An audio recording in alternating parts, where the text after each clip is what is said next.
Imagine you are standing in the middle of a crowded automotive exhibition, surrounded by the scent of expensive leather and the hum of high-end technology. The center of attention is the Mercedes-AMG ONE, a vehicle that represents the absolute pinnacle of what a road-legal car can be. This machine is not just inspired by Formula One.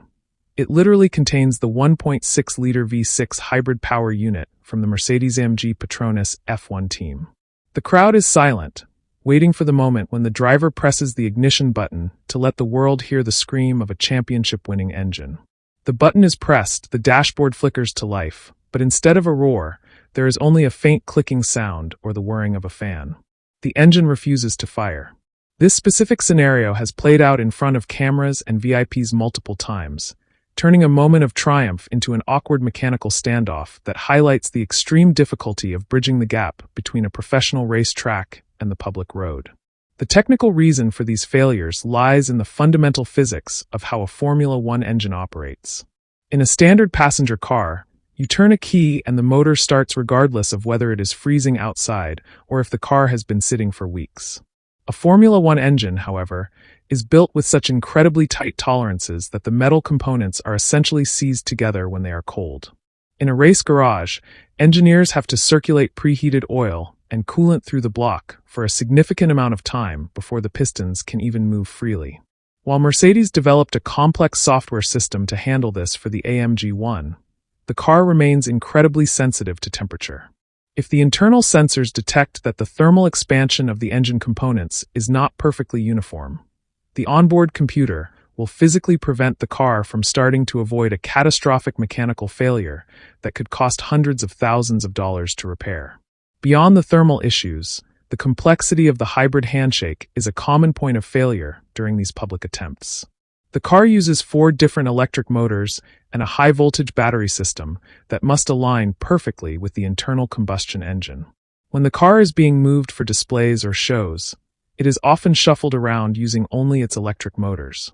This can lead to a state where the battery charge drops below a specific threshold or the sensors become confused by the frequent short-duration movements.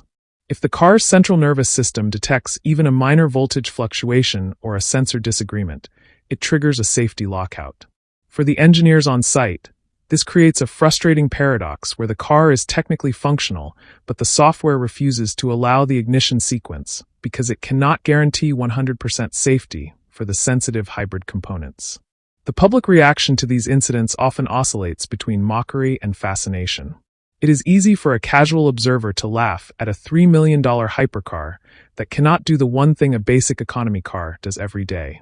However, these starting issues are actually a testament to how close Mercedes pushed the boundaries of legality and engineering.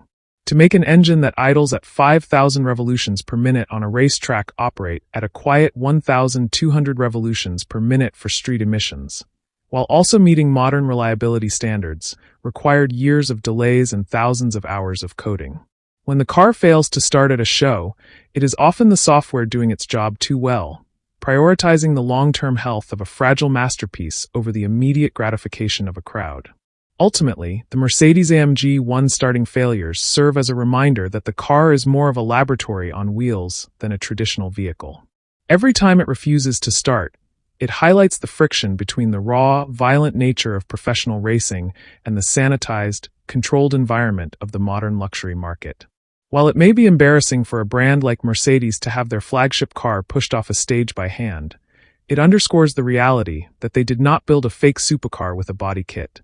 They built a genuine racing machine that requires the same respect and specialized conditions as the cars driven by world champions. The silence of the engine in those moments is not a sign of a broken car, but rather a sign of a machine that is so specialized it refuses to settle for anything less than perfect operating conditions.